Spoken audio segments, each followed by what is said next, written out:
Abdul Rahman Sahib, please. Yes.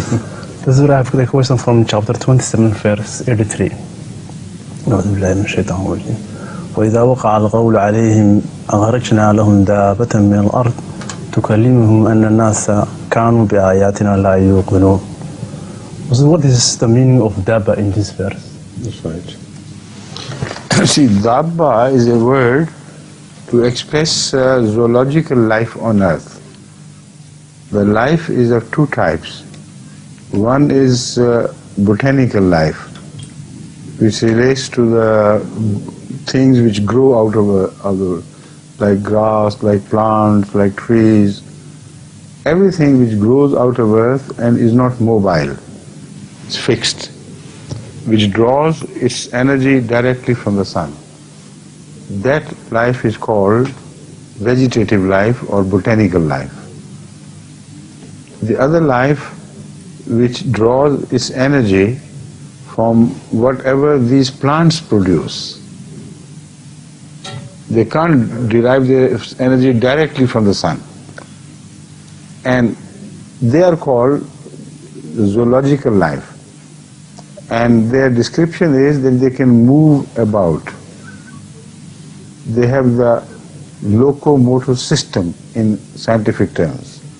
Locomotion is they move from one place to the other, intentionally with consciousness. They want to move themselves from one place, move around to the other. All bacteria, all things which move around the earth, even those who fly, they fall under the category of Dabba. Dabba covers every form of mobile life. وَمَا تَرَكْنَا عَلَى ظَهْرِ مِنْ دَابَّةٍ. No, I know that. I'm talking for the help of, for helping people understand the meaning. वो जो है ना, अखज़ना हम उसको पकड़ लेते इंसानों को उनके गुनाहों की वजह से, हम ज़मीन पे कोई दावा न छोड़ते.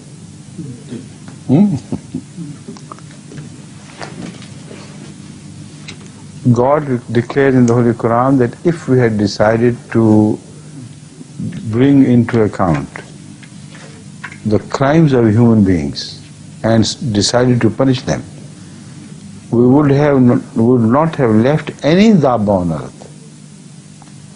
Here, all the Arab scholars translated as all forms of life. The world would have been completely wiped out of life. But that life which moves. The word Dabba is not applicable to the jinn.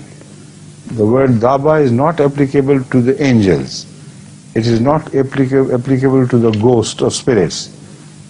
So now you understand the meaning of Dabba. So Dabbatul Arz is anything which moves on earth, particularly those which creep along the earth.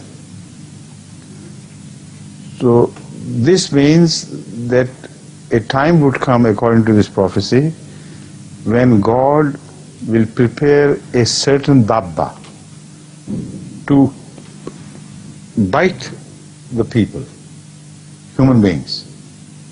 Tukallamo is an interesting word which is used both for biting and for speaking. So it will, literally it means it will bite the people to deliver the message to them that they have not accepted the messenger of God. And this is their punishment. So by biting, they will deliver the message. The verse I mentioned was, وَلَوْ يُؤَاخِذُ اللَّهُ النَّاسَ بِمَا كَسَبُوا مَا تَرَكَ عَلَى ظَهْرِهَا مِنْ دَابَّةٍ وَلَكِنْ يُؤَخِّرُهُمْ إِلَى أَجَلٍ مُّسَمًّى فَإِذَا جَاءَ أَجَلُهُمْ فَإِنَّ اللَّهَ كَانَ بِعِبَادِهِ بَصِيرًا. So this is Dabba which is mentioned there. Now this has been interpreted as the epidemic of Taoon. You know, this pestilence which spreads through the bite of the mice, or because of mice, there are things which are sitting, small insects, which are parasite upon the mouse. They transfer themselves to human beings and bite them. And when they bite, then this plague, which is called pestilence as well, is transferred from the mice to the human beings. So Hazrat Masih Maud interpreted it like that, and also some others earlier had interpreted this verse to mean that some type of punishment will be meted out to a people who would have rejected a messenger of Allah in future. And Hazrat Masih Maud was shown in a dream before the plague struck India and the Punjab particularly, that angels of God were planting something which was black in color and deadly looking. And God told him that this is the plant of Taoon, or the plague or pestilence, which is going to spread in this country. So Hazrat Masih wrote extensively on this verse and explained the meaning and said, this is the prophecy of the Holy Quran which is got fulfilled now. You have rejected me, and Taoon has come to punish you for the rejection. Now somebody could say, it is just your interpretation, how could we believe that? We don't accept it. He said, all right, I'll show you the sign. This Taoon, if it has come to punish those who reject me, it should treat far more kindly those who believe in me. And this is what is going to happen. In the same house, it may strike where some Ahmadis and some non-Ahmadis. In the same villages, it will strike where some Ahmadis and some non-Ahmadis. You will be amazed to find that the Ahmadis are spared and non-Ahmadis are stricken and bitten. Now, this is what happened. And it happened at such large scale that most of the conversions to Ahmadiyyat were made during this period. Most of the Ahmadis from the Punjab had their forefathers who became Ahmadis because of this Taoon. They saw the miracle happening all around them, and I collected some material about them, and I was amazed to see that in so many villages of the Punjab, at that time when I investigated, there were still living people who remembered that thing. I said we were amazed. We had accepted Masih Maud only because of this prophecy.